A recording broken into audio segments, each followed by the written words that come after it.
Good. We're recording. So, gentlemen, as you remember on Perek Yud Zayin, this time we will be in the Mikros Gedolos, the Hebrew Mikros Gedolos. You're welcome to follow it in English Mikros Gedolos as well. So, I'm not going to repeat what we did last week, which was a lot of source documents, a lot of talking about why the format of this Perek is in both riddles and parables, but that's not what we're going to talk about. Let's talk about what happened. The name of this, I like to give names to what we learned, and this week we're going to talk about either a tale of two eagles or a tale of an eagle and a vulture. And you want to know what we're talking about. The first pasuk, Perek Yud Zayin, pasuk Aleph, V'hei dvar Hashem elai lemar. By the way, I had the occasion to speak to Rabbi Feiner last week, and I was telling him about the ongoing conversation we have about the role of a Navi in his Nevuah. And he said, it is a subject of the introduction to Sefer Yeshayahu in the Malbim and in the Abarbanel. One holds the position that we were talking about, me and others, that the Navi, Hashem gives a message, and the Navi chooses the format. And another, and I took a look at it, it's intimidating, it's many pages, so I did not read it yet. Who knows, maybe you live long enough, I'll read it.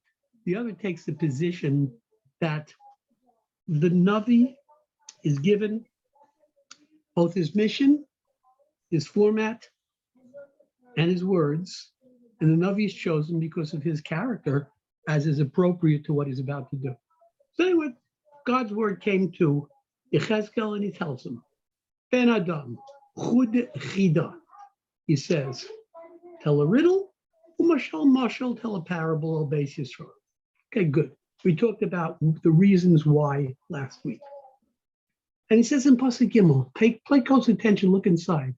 Be a martyr and tell him, Kol Amar Hashem Elokim, no particular reference to God of mercy and God of judgment. Hanesher Hagadol, the big eagle. How do I know it's an eagle? Stick around to the end of the pasuk. We'll find out, because the nesher can be a vulture. And I think I referenced last week that Buzzard. Say it again? Or a buzzard. A vulture, buzzard, they're the same thing. I don't know if there's a difference between a vulture and a buzzard. If there is, then I don't know the difference. Nobody's ever said that. Leonard Cohen, the very famous Jewish songwriter, performer, talked about in his song, The Story of Isaac, I thought I saw an eagle, but it might have been a vulture. When I told this to Rabbi Feiner, he went, wow, you're right. Clearly this guy knew Torah.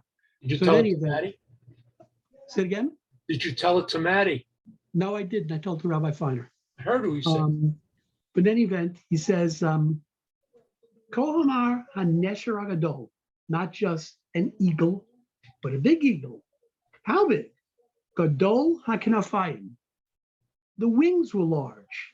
Erech HaEver. The Aver is the pinion, the large central bone, is large. Molei HaNotza, filled with feathers, Ashelo HaRikma. Rikma means embroidery. The feathers of an eagle aren't embroidered, but they were apparently multicolored, and they appeared as though they were an embroidered thing, very beautiful. Bo El HaLevanon. Levanon, is it Lebanon? Let's see. Beikach es Tzameres HaEres.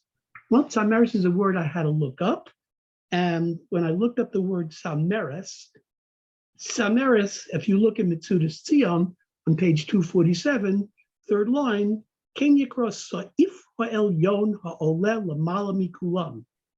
The center branch, which is taller than the rest, and that would be Tzameres, or it would be the top of a cedar tree. And we know that the cedar trees are very, very majestic.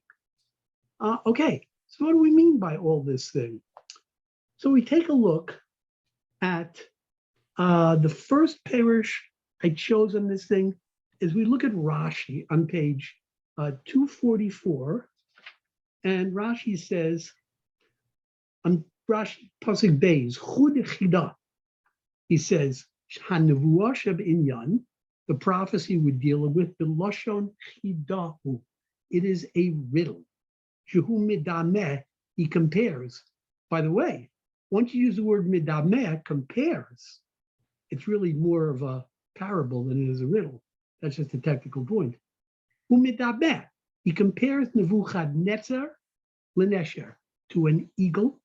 He says, notice he's saying Nebuchadnezzar, yes, Malchei Yehuda, and the kings of Yehuda / Yerushalayim, Yehuda is the good part.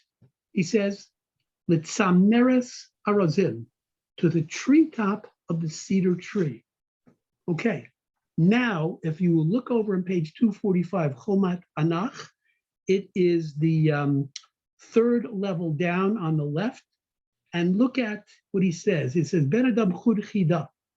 He says, Himshil, he compared, Mashal. Remember I said it's more of a parable than it is a riddle. And he says, Himshil, he compared.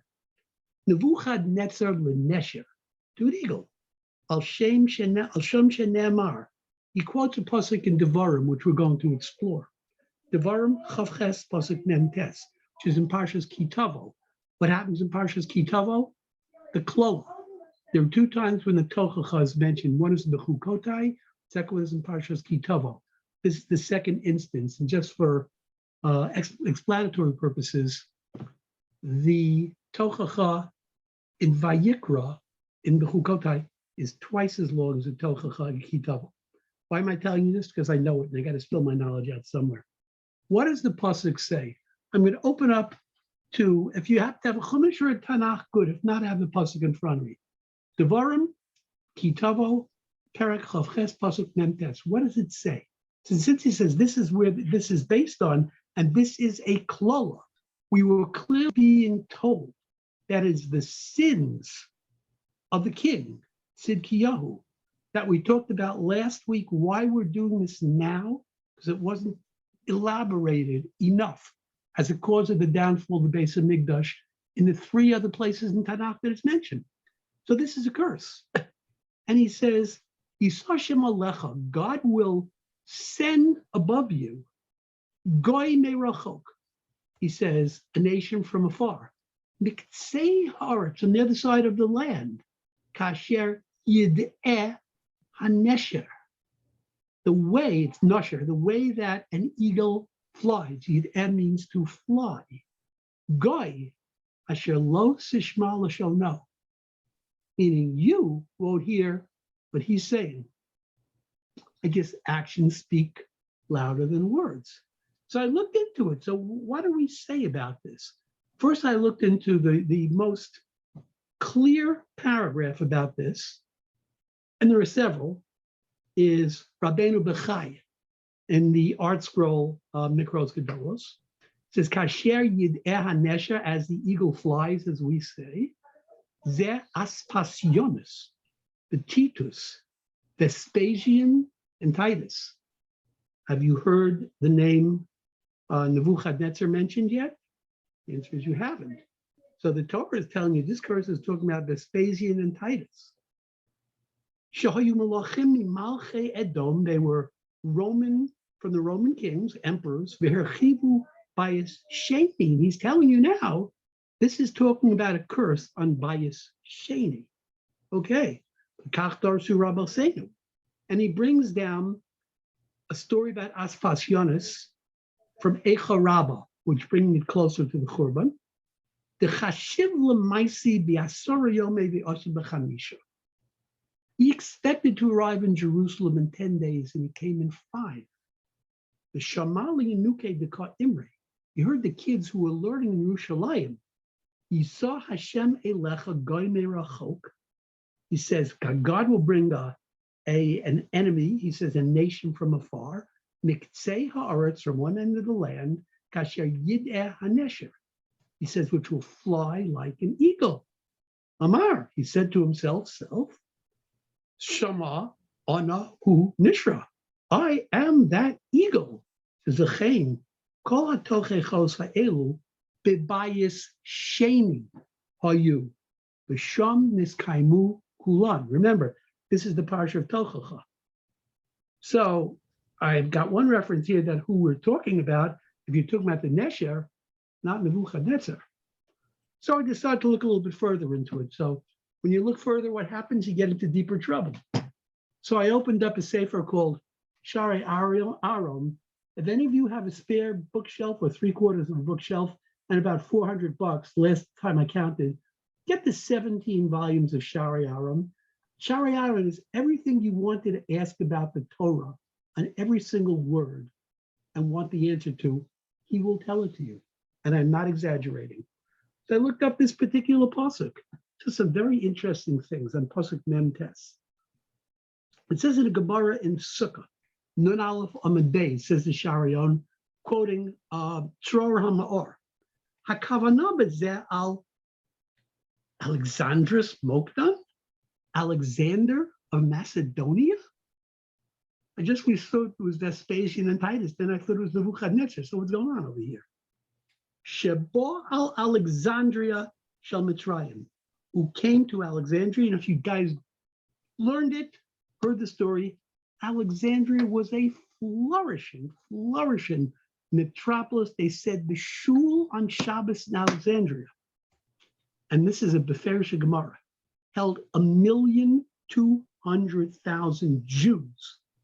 And the whole shaila is, the guy in the back had no clue what was going on in the front, and there were flags to signal the Aliyah began, the Aliyah ended, and based on that, the shailas are asked, can you respond to a flag when you can't? Can you say amen to a flag when you haven't heard the bracha? I want to talk about Tkiyah Shofar. That's besides the point. So it was a flourishing metropolis. Sham Tif Eretz Yisrael. It was a glory to Israel. But where is Alexandria, everybody? Egypt. Egypt. What do you know about Egypt? Supposed to be. Not supposed to be there. Richard is 100% on the money. So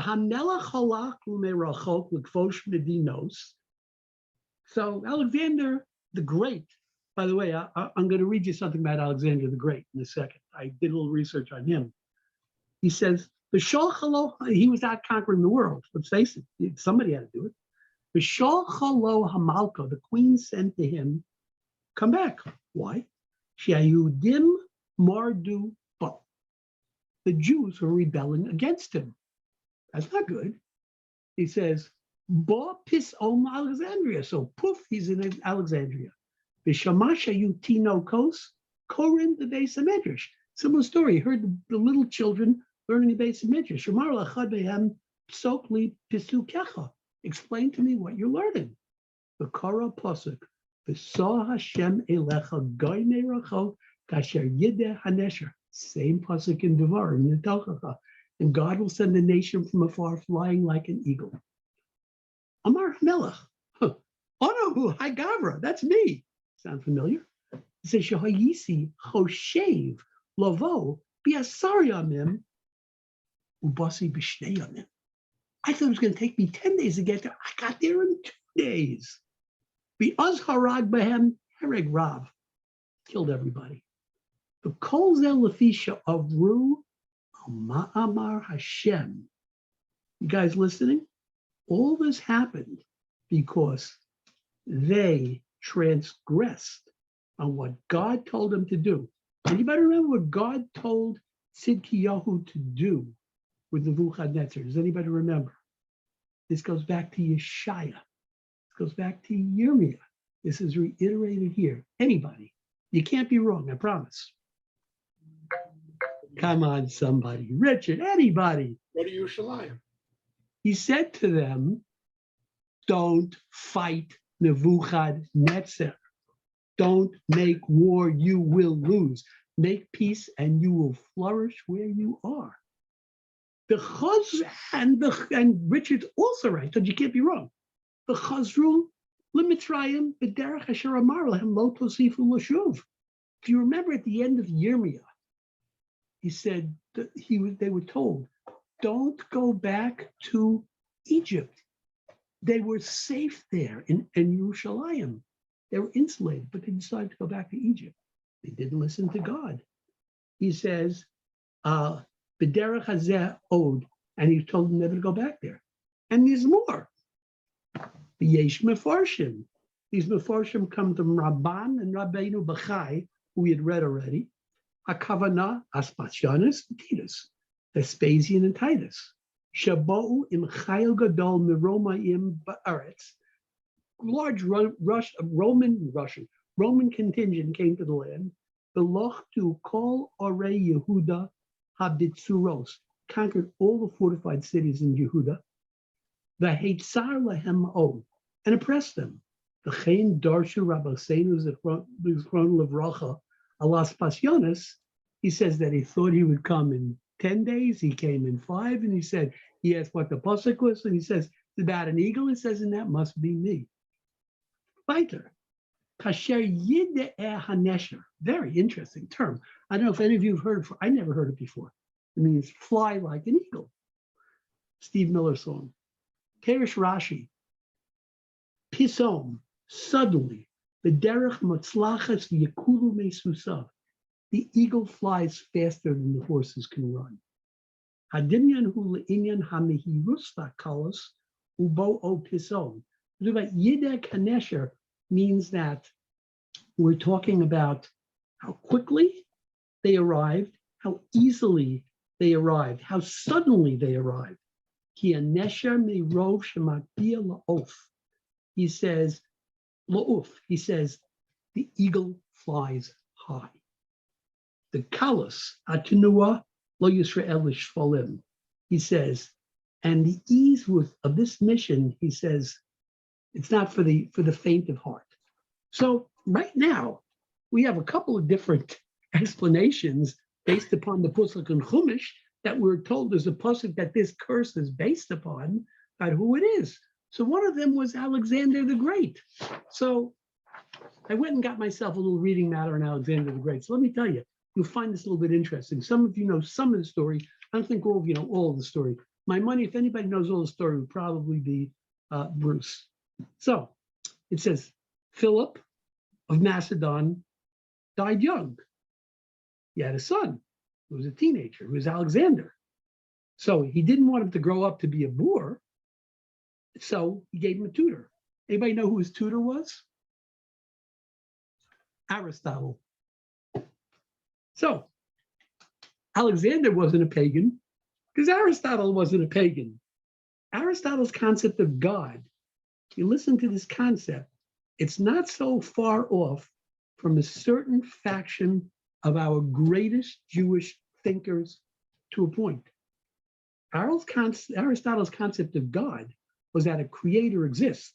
The Greek philosophers referred to God as, quote, the first cause. Why? He pushed the button, so to speak. However, once he did so, he didn't do anything more. So that's the machlokus. Does God care about every blade of grass? That's the machlokus Rambam and Ramban.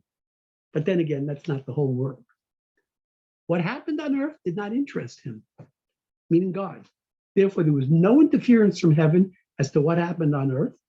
It was another way of unburdening themselves of conscience, except now with the stamp of belief in God. So the Greeks believed that God existed, and it helped explain one reason why Alexander was able to tolerate the Jewish religion, whereas many of the Persian emperors did not tolerate it. Aristotle knew that all the stories of the gods, from Apollo to Zeus, were bunk, were made up. Alexander, as Aristotle's student, also believed that, thanks to Aristotle, the idea of the Jews were much more acceptable to Alexander. So, how did Alexander encounter the Jews? Now, we say this probably took place around the year 329 BCE, because he was dead by 323 BCE at age 29. So, Alexander was called Alexander the Great because, believe it or not, he was great. He conquered the entire civilized, no Guzma, no that, the entire civilized world. And he's coming towards Jerusalem. What do you do? So the Jews of Jerusalem were clearly terrified. These are the Greeks coming. There are two choices. And we'll see this story repeated over and over again in the time of Bias Sheni. One was to fight, which is what the Jews did later with the Romans. The second was to come to an accommodation with the enemy. So Shimon HaTzadik, who was the spiritual leader of the time, he was the last of the Anshe Knesset Hagadolah. And he said, we're not going to beat this guy in a war. So he says, we have to come to an accommodation. So the Gemara in Yuma on Samach Tes Amid Aleph describes Shimon HaTzadik came forth, other Kohanim, as well as the Sanhedrin to greet Alexander at the gates of Yerushalayim. Listen, he strode in on his famous white horse, which he rode all over the world in his conquests. According to the historians of the time, it was an enormously tall horse. And Alexander was an enormously tall person. Plus, he always wore a plumed helmet. Combined, Alexander stood about 13 feet high on the horse. That's pretty terrifying. When Alexander saw Shimon, he dismounted and bowed down to him.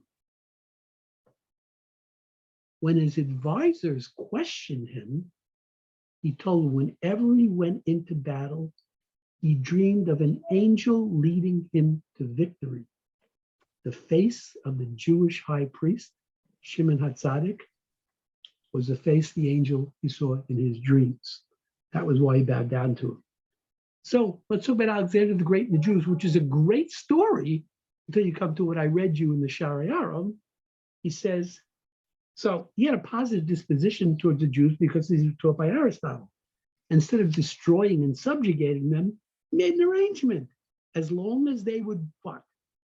Be his vassals, pay their taxes, they would remain autonomous. It's a great deal. The rest of the world didn't get this deal. This is enormous concession because he was rarely accommodating to anyone. So out of gratitude to Alexander, the Jews did a few things. This one you'll know. First, they named every child born the next year Alexander, or for short, Sender, became a common Jewish name, Ad Hayom Hazeh. So that's Alexander the Great. So that's the story. So, but meanwhile, we're faced with a Perek Novi, and the Perek Novi tells us that the eagle we're talking about over here is not them. True, they may be talking about Bias Sheni, and that's what the Torah is talking about in that specific space. But he says, we're talking about Nebuchadnezzar. But I told you this is a tale of two eagles, and here we're dealing with the first. So let's see what we have to say about that eagle. So Rashi says about this eagle, he says that he had full feathers, he had a long pin feather, and he came to Lebanon. We'll see what Lebanon is. And he took the treetops of the cedar trees down. He says, Rashi says, Moshe, this is a parable, again, not a riddle, Shehagla es Yehoyakim v'Yiborav, the first exile. He took Yehoyakim and all his strong people. Okay, that's the first thing he did. Now, if you look at Perish Harid, which you will find on Perish Harid is on page 247. Why am I not seeing on page 2? Yeah, hold on a second. No, Right-hand side. Perish Harid is on the, yeah, thank you very much, Richard. So if you look at the 1, 2, 3, 4th line, Bo El HaLivanon came to, it seems like Lebanon. Midameh es Yerushalayim Lebanon. We talk about the cedars of Lebanon. Shumakom Gidul Ilanos Gedolim, the place where tall, majestic trees grow. Okay, very good. Now, but take a look at the Malbim on 246, where it says Gimel on the second line, right after Rashi. He explains a lot of things about this paragraph. He says, Hanesher Agadol, no in certain terms, Hu Melech Bavel. Shehu Domeh Kinesher, like an eagle, Shemagmia Uf Al Kol Ofos. He flies higher. He has more vertical height than all the other birds. Hu Melech Ba'ofos. He's the king of the birds. V'lachein Higbia Uf L'marom Harei Lebanon Al Rosh Arazim Haramim. He flew above the majestic cedar trees. V'tzier also, and he described this who we are talking about, who is Nebuchadnezzar, the Arba Te'arim, based upon the pasuk. 4 descriptions. The first, Godel HaKinafim, which is what? That the feathers of his main long pinion, I guess, Yo'uf Heim Gedolim Ba'arukim, they were big and they were long, Shayidei Kein Yo'uf Bekal, making it easy for him to fly. The second, Sheha Aver, that word Ha'aver appears in the Chumash, in the Navi, the last word in the second line above, Erech Ha'aver, he says, Shel Kanaf, of the wing. Aver is the wing. He says, Mechukarim Hanotzos Hu Aruch. He says that the feathers, he said, were very wide for a bird. The third, he says, Shagufo Vevaro Mole Notsa. Notsa means feathers. That's the third description. And the fourth, Daled, Shelo HaRikma. Rikma, again, we know from our Parshios dealing with the construction of the Mishkan, Rikma is embroidery. He says, Notzos, Yafos, Mitsu Yaros. He says they were beautiful. He says, illustrated, designed, with many, many colors. Okay, that's what we're talking about. That's the mashal. That's a description. The hanimshal. What are we talking about? He says, for A, sheya'uf bekal la'afsei haaretz. He can easily fly from one end of the world to the other.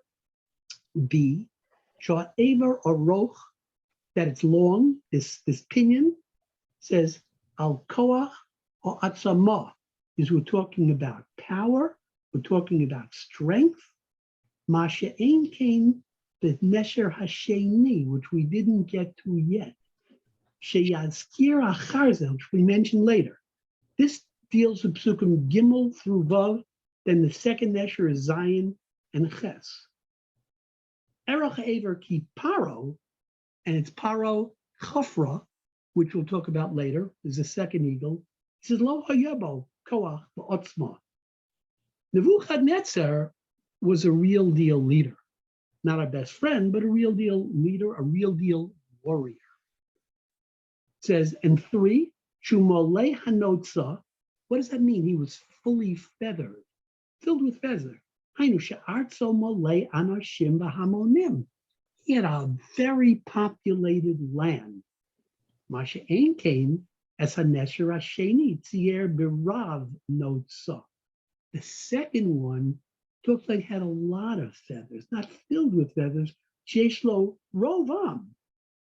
He had a big population.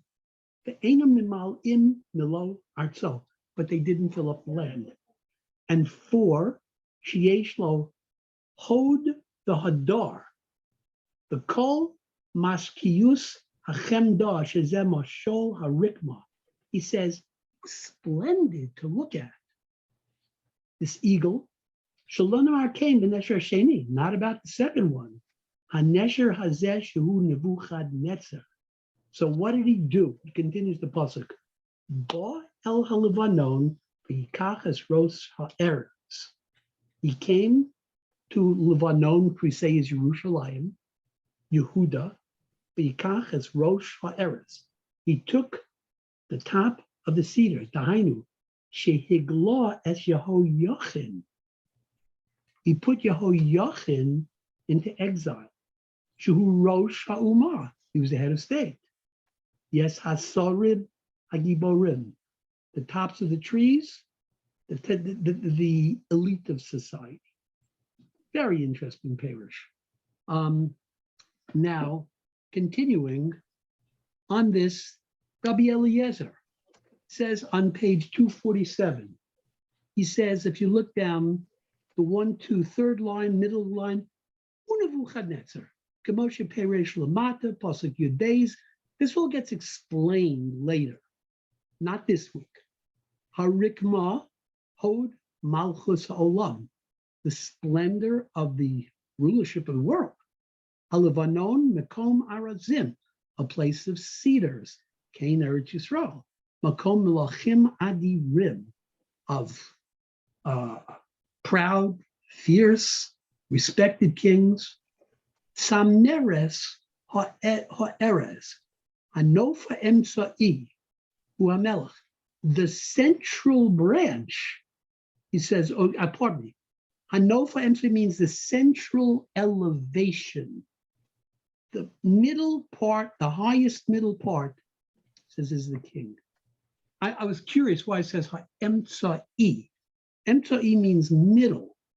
So I guess you have to realize that the people are below, the king is in the middle, the Kohanim are above him, and God is above all of them. So the king is really in the middle. He's not the high man on the totem pole. And but when I looked at all this stuff, then I looked at David's favorite parish, and hopefully he'll read the Shir. He'll hear the Shir at another time. I looked at the Das Mikra on page Kuf Gimel, and I must tell you what the Das Mikra says, Kuf Zayin. He's talking about eagles now. Godol hakinofayim, erach ha'ever. Hateyur, the description, Romez al hamelach, hatakif, the strong, hamefuor, the splendid bioser, shel hatkufa, shelo kivat teyor hamakbil shem pasuk zayin. You know, I should really stop the suspense and say, well, we keep saying it's not like pasuk zayin. Turn to pasuk zayin. Pasuk zayin, which is on page 250, I believe. Hold on, let me just turn the page. One of these pages always gets stuck on me. Okay, he says, Vayi nesher echad gadol kanafayim v'rab notzah pnei hagefen hazos. We'll find that means kofna shrasheha alav. The dilosav, he says, the doli yosav shol chalol hashkososa the arugos mata'ah. The actions that he did, we will describe when we touch out the pasuk. But we're being told we're not comparing the same birds. They're not the same. He says, pasuk zayin, hechser pratim chashuvim achadim, is missing certain important details. V'alkein bororhu, it's clear. Harishon mechaber mechavein el Nebuchadnezzar melech Bavel. First one's talking about Nebuchadnezzar. She malchuso holcha v'hisatzma bi'oso zman. He says his reign and his kingdom grew. Kanvei hanesher netoaros al yidei tziyun gadlon. He says they are described by the description of their vastness. Gadol kanafayim, uyarko shel etzem hakanaf.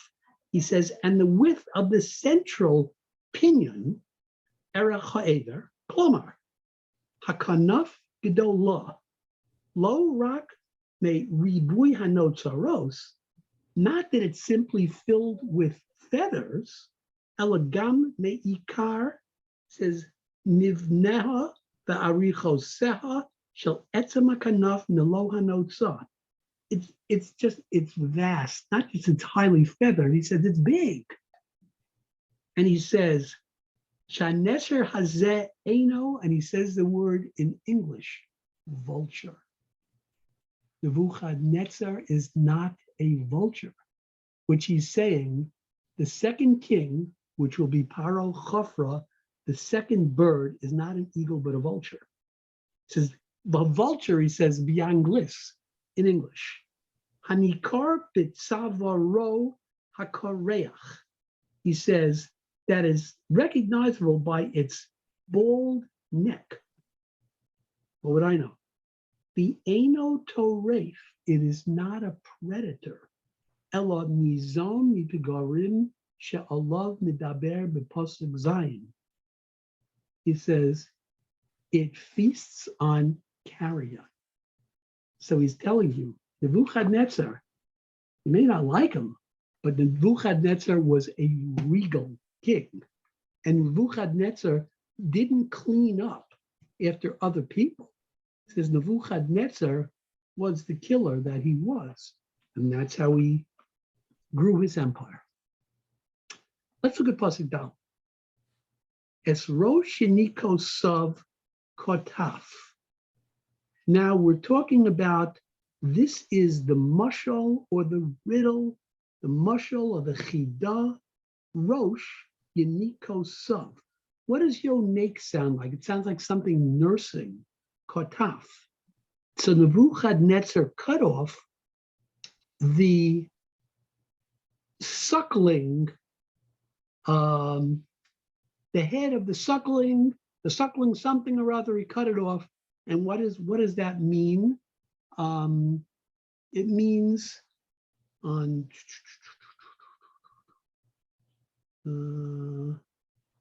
let me find it. He says, Hayon koshem habadim haolim bitzidei ha'erez. These are the leaves that grow on the side of the cedar tree. Sheyon kimimenu. These are shoots. And he cut them off. Shezem moshal al asarim, the chore Yehuda, the chorosh hamasker. These are the names of the titles of the people he took into exile. Shehigla me'eretz Yisrael. So he says on that pasuk that Rosh Nikosav cut off.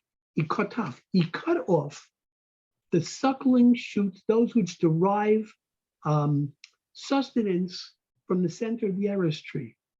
By Yiviehu el Eretz Canaan. He took them and brought them to Eretz Canaan. What is Eretz Canaan? Babylonia. Oh, you think? What did we say Eretz Canaan was? Palestine, Israel, Eretz Yisrael. He says he brought them to Eretz Canaan. Says Be'ir Rochlim, in a merchant city, Samo.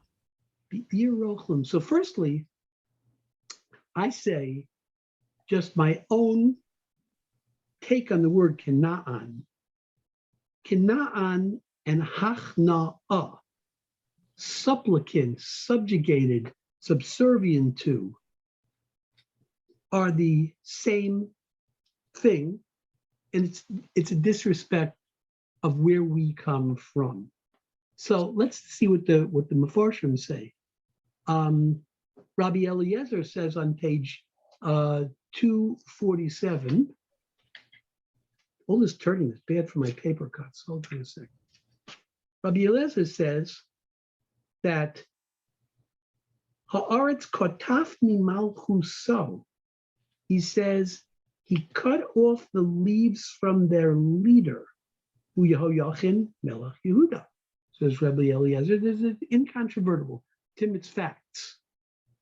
And Radak says on page 247, he says, Anafim harabim, many leaves, the Hema Elyonim, those are the top leaves, Yikru Yedikos. He says the top leaves, not the side leaves, but the top leaves are called the Unikos, Kamo Hanar Hayonek, the nursing child, Shehu Rach, is tender. In other words, the top shoots are the tender shoots.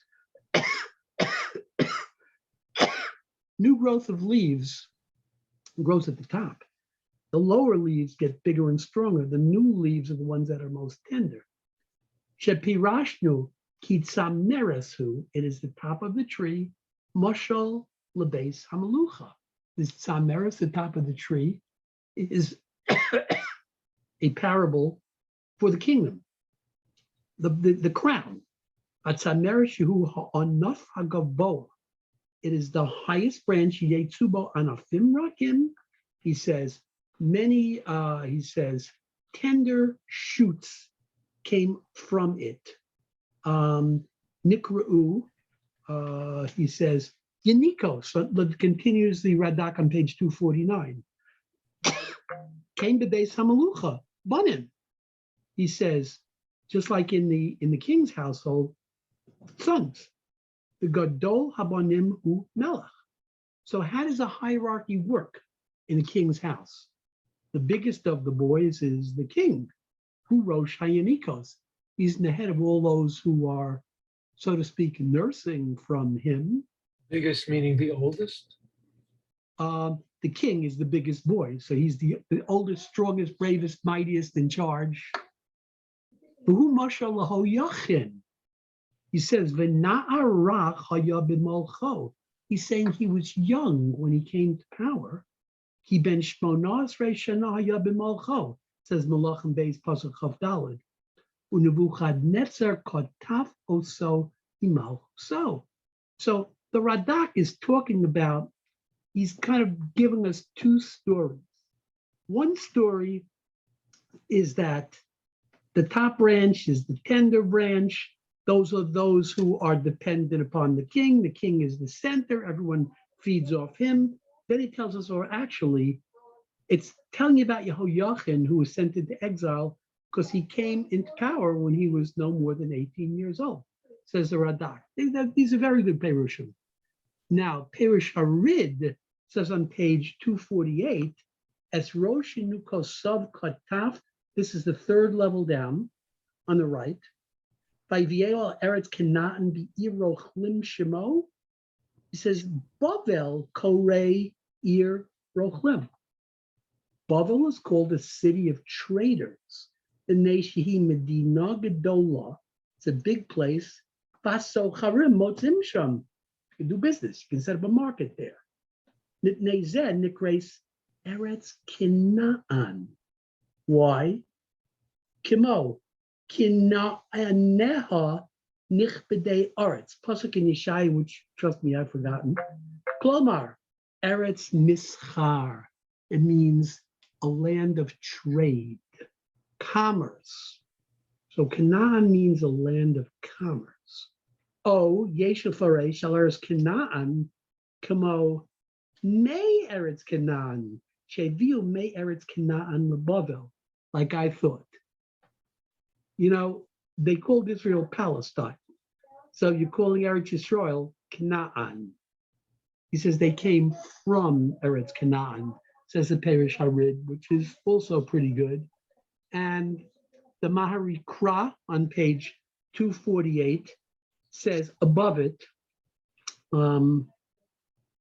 he says, Be'ir Rochlim Shemo Samo, he says Eretz, first line, Shirochlo Ha'amim. He says, Klomar, Shekol Amim Nikbat Simba. Everybody came there. Shekol HaGoyim El Melech Bavel Yidroshu. Everybody wanted to be with the king of Babylonia because he was the king of the world. Ubech Bavel Hi Haisa Talsos Ha'amim. The gateway to the nations. Think about that. That's what Bavel was. Ki Kol Ha'umos Ba'im. What do you do when you want to show respect to the king? You say, you can take my life at any time. You bow down, you present your neck, means chop it off or ask me to rise and I'll be your subject. They presented their necks to the king of Bavel. L'kach nikra shama shel medidas Bavel eretz Kinaan. He says, Pisrano, meaning eretz Socharim, hasamuch lo yagid Pisrano. Later on, Psukim will explain, B'Yerochlim, he says, Yerochlim, this is the third line from the bottom, Shehiviyola Bavel, Shekol Hamlachim Nichna Inla. Remember I told you Canaan, Hachna'ah, subjugation, supplication to, Nichna Inla, all the nations would bow to it. Af the Parsha Rishona Karela Eretz Kasdim, Eretz Canaan, Kidechsiv, Batarbi, Es Tiznu Sech, Al Eretz Canaan. He says, Kashdima. He says, the land of the Kasdim was also called Canaan, the place where they fled to, says the Mari Krah. And on the Ramad, who we have not opened yet, says about this, that as Rosh Nikosov Kotaf, he cut off these tender branches, or Rosh Nikosov, as we said before, the king, because he was very young when he ascended to the throne. By Yivio al Eretz Canaan, he says, Zehu Yehoiachin ben Yehoiakim. Let me admit Ted again. Okay. Ted, when you're back, this is all has been recorded. You'll be able to see what you missed, should you choose to, and I'll send that after the shir. So he says once again that this is Yehoiachin, the son of Yehoiakim. He says, Shekotfo, the Karso Melech Bavel Mimakom Minuka. So he took him from the place where he was deriving nourishment. Where was he deriving nourishment? He says, Eretz Yisrael, Eretz HaKadosha. She Eretz Yisrael, the Higlo, so Makom Shel Yanika Hatimeya, the Eretz Kasdim. He brought him to a place that was unholy to derive his nourishment. Shalait Sham Razah, the Kates Kol Basar, that there ruled the end of all. What's Kates Kol Basar? You guys will remember that it hasn't been that long ago we learned Bereshis. Kates Kol Basar, the flood was supposed to be the end of all flesh. Kates Kol Basar, that's what they called Nebuchadnezzar. The Aviul Eretz Canaan, Share Ole Keminyan, the word Canaan in Gematria is Kates, like that. The Klipa Amikoleles, it is the cursed Klipa, which is emblematic of everything that is Tameh in the world. The Inyan Amro, Be'ir Rochlim Shemo, that's Bavel. Shesholtim Sham, rule there, Hamikatrigim Hachitzonim, Shiatrigu Alav Higlo Sof. That is where those, his accusers of Yehoiachin resided. He says, in order to bring him into Gullus, Buhumi Loshon Lo Telech Rachil Biamecha. What does that mean? Lo Telech Rachil Biamecha? You shall not be a talebearer. Rachilus. So Eretz HaRachilim, although it's spelled differently, Sahamanim, the land of the talebearers who caused him to be exiled. I tried to only read the things that add to the picture, and hopefully we're being a little bit successful. Now we're moving on. If we take a look at Pasuk Hey, the rest will go rather quickly. V'yikach zera ha'aretz. He took from the seed of the land. You got to keep your focus straight. He took, who's he? The eagle. Mizera ha'aretz, from the seed of the land. What land? Eretz Yisrael. Vayitneu b'sidei zora. He put him into the field of seed. Koch al mayim rabim sofa samo. What the heck does that mean? Take a look. V'kach mizera ha'aretz v'yitneu b'sidei zora koch al mayim rabim sofa samo. He put him in a different land. He took him he took the seed of Eretz Yisrael. He took the Malchus of Eretz Yisrael. He put him in his foreign land. El Mayim Rabim, Soft Sofa Samo. Firstly, what is Soft Sofa? And if you look at the page 249, where it says Mara Yecheskel Amalbim, there are two sides. One is Be'or Ha'inyan, the second is Be'or Hamilos. He explains words and says Soft Sofa, the last two lines, Min Arava, type of a willow. hagdola bein harim ubi aravi tzaf. That's what they call it in Arabic. Kamosh amru chazal besukkah. So he says, and he put him in a lot of water, and he put him like a type of willow. Very cryptic pasuk. Let's see if we can understand it. So on this thing, I saw two different ways of looking at the pasuk. One comes from Das Mikra, the other one comes from the Ramad. One calls it a complete curse. The Ramah, the Das Mikra from Mosad Rav Kook says, "V'yikach mi'eretz haaretz." The Nesher, the eagle, as we said, lokach es mizera haaretz, shuremez la malchus shel tzidkiyahu. I said Yochim, said it's tzidkiyahu. Shehu mizera malchus. Why? Because he's the son of Yoshiyahu, who's from the line of David, Davidic dynasty. Kach al mayim rabim. He says mishpat kosheh, a difficult judgment against him. Pershuhu lakach v'nasan also al mayim rabim. And we'll leave him at what he said at that, but let's go on because the Ramad has a very interesting take on it. And the Ramad ties into the things that we were saying last week. The Ramad says, Vayikach mizera ha'aretz, zehu tzidkiyahu, they're in agreement, ben Yoshiyahu shekaru zera ha'aretz, because he was from the Davidic line, Vayitnehu b'sidei zera, shehimlicho, he coronated him, the hechshiro lekabel es hashpa'os haruyos el melech. He put him in a place to get the honor due to a king. May rosa de chakel tapuchin kitchen.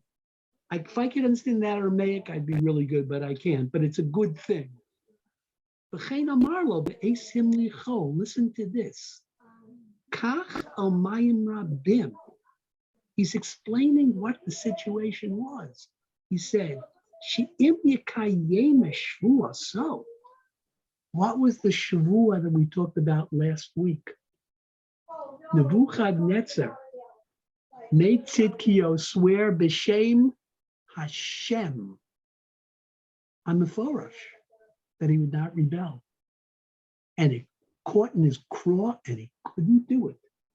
So he says that if he will keep his oath and he will not rebel, Yimloch b'chol asher ta'aveh nafsho, you will rule everything you desire. V'yizker l'ribuy hatovos v'chasadim shenimshalu l'mayim rabim. He says, Mayim rabim is not a curse. He says, it's a blessing.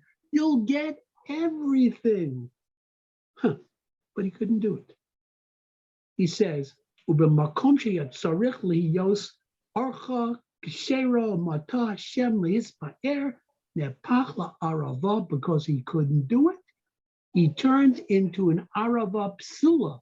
The arava that we talked about, mentioned Masechah Sukkah, can't be used on a lulav. It's not a kosher min. Shakara tzeftzefah. Just to show you how different strokes for different folks, different people see it in a different way. Pasuk Vav.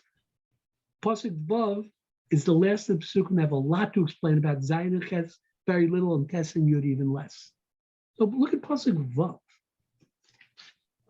Pasuk Vav says, let me see my time, we're okay. Vayitzmach, Vayihi legefen sorachas. It grew, became a gefen sorachas. So I'll take all the drama out of it. Gefen sorachas, shiflas koma. It is a vine that instead of growing high, grows wide and low. Lifnos deliosav a love, that its shoots will turn who's a love to Nebuchadnezzar. B'shorashav tachtav yihiyu, and his roots will be under who? Nebuchadnezzar. Vatihi legefen, vatas badim batishlach poaros. Now, you look at that, it says, but it became a vine, and it grew shoots. He says, vatishlach poaros, vatishlach poaros. Poaros, pe'er. It became beautiful. In other words, it wasn't bad until he did not keep up his promise. So bring it all home. That's the first nesher. Look at Pasuk Zayin. The nesher echad gadol kinafayim b'rav notzah. But it sounds at the first blush, unless you compare it to Pasuk Gimel, it sounds like the same bird, but it's not. It is not. You've already learned it's not the same. And he says, Hine hagefen hazos, the aforementioned vine, kofnosh rosheha alav, it turned its roots to him. Who is him? Him is Paro Chofra. Who is Paro Chofra? I'm not going to read it all, but I did research on Paro Chofra also. Here's a picture of him as appears in the Louvre. Paro Chofra. Paro Chofra has another name, and his name is Apries, A-P-R-I-E-S. And his reign was fraught with internal problems. In 588 BC, Apries dispatched a force to Jerusalem to protect it from Babylonian forces sent by Nebuchadnezzar. His forces quickly withdrew, however, apparently avoiding a major confrontation with the Babylonians. And Jerusalem was destroyed following an 18-month siege. But we also know that Nebuchadnezzar knew who his enemies were and took very good care of them. He doubled back and he destroyed Paro Chofra, destroyed everything in his path. That's what he did. Okay, so we turned our roots and our support to him. What did God say? God said, do the bris, serve the time because you did the crime, and you'll be fine. Not a bad rhyme, I'm telling you. He says, this is the Paro Chofra, lashkosasa, miarugos mata'a, that they should nurse him from their waters. El Sadeh Tov, El Maim Rabim, Yishesula Lasos Anaf, Lases Peri, Lios Lagefen Aderes. He says, it'll turn into a great, beautiful fruit. You really think? Look at Pasuk Tes. These two psukim talked about our turning to Paro Chofra. Now look what Pasuk Tes. Pasuk Tes is God answering back through the Navi. Omar, Kol Hashem Elokim, Titzlach v'nechnachta. You know what comes after the word Titzlach? Bitmiya. It's a question. Did you think you would be successful? Salo eshirasheha inatek. Its roots will be cut. This piria yikoseis will be cut off. V'avesh kol tarfei simcha. And the wind will come and dry it all up. The tivash, and it'll be withered to nothing. Our approach to Paro, because Nebuchadnezzar conquered us in 18 months. But listen to this. This is the rub. The lo bizroa gedola will be on rav lamasa os osa mishirasheha. But no, did Nebuchadnezzar set foot in Eretz Yisrael to destroy us? No. He sent Nebuzadran, Sar HaTabachim. He sent his butcher to do the job. He was someplace else. He couldn't be bothered. This was something petty. Continues, the last pasuk we'll read, Pine Shisula Hatitzlach. Did this work? Hello, Kigat Baruach HaKadim. something dried out by the chamsin wind, tivash yavosh al arugas simcha tivash. This grape shoot, this great experiment that turned the wrong way will dry out and will be nothing. So we've talked about the eagle. We talked about maybe a vulture or a buzzard. We talked about turning your allegiance the wrong way. We have fleshed out a bit of the story about why we're talking about Tzidkiah, after he's mentioned 3 other times in Tanakh, why we're talking about him here. Because remember, this parallels the story of Yirmiyah. Never forget. Yirmiyah, who lived through the siege, and these people were in the Golus of Yechonia. He said, these people were being told the news, and it had to refresh memories that when you make a solemn oath to God, you don't break it. When God says, don't go back to Mitzrayim, you want to go back? No problem. You bear the consequences. And that's what I got to say. Anybody have any comments, anything they would like to ask, offer, add? Was Yirmiyah wealthy? No. Yirmiyah was a Kohen, but he wasn't wealthy. Yecheskel? Because the reason I'm asking, I learned this past week in Nebenzahl that prophets are supposed to be wealthy. Well, you know why? One of the requirements of being a prophet. Well, that's actually a requirement of being a judge. Sone Betza, you have to be above bribery. I hear what you're saying, Richard. It makes good sense. I don't think that I don't know if Yirmiyah was wealthy. I know he had a terrible life. Yirmiyah had a tough life and was in prison and everything. And Yeah, well, I mean, he could be wealthy and being in prison, but it doesn't sound. I hear you. I don't know. It's a good point you're raising. I understand why one would think he should be wealthy, why it makes sense they should be wealthy. But then again, remember, wealthy or not, may be wealthy to deliver the message to be above reproach, because the Nevi'ei Sheker could be bought. And you can only be bought if you needed money. Right. So I hear what you say. Yeah. Makes a great deal of sense. I hear you. So, gentlemen, tonight is Rosh Chodesh. I said I don't think that Yirmiyah or Yecheskel were wealthy. So I don't know. It's a great question. I'll try and look it up. You'll send me a note, and I'll try and look that one up. So everybody, Shenichnas Adar Marbe Misimcha, welcome to Adar Sheni. We will have Purim, Revach HaHatzal Yehudim, and on that count, I'm going to tell you something that you don't know. I heard it today from my dear, very well-connected friend in Eretz Yisrael. You may not know it because the news won't report it. I told it this morning at the DAF because I just got off the phone with her. I'd love to hear it again. I want to hear it.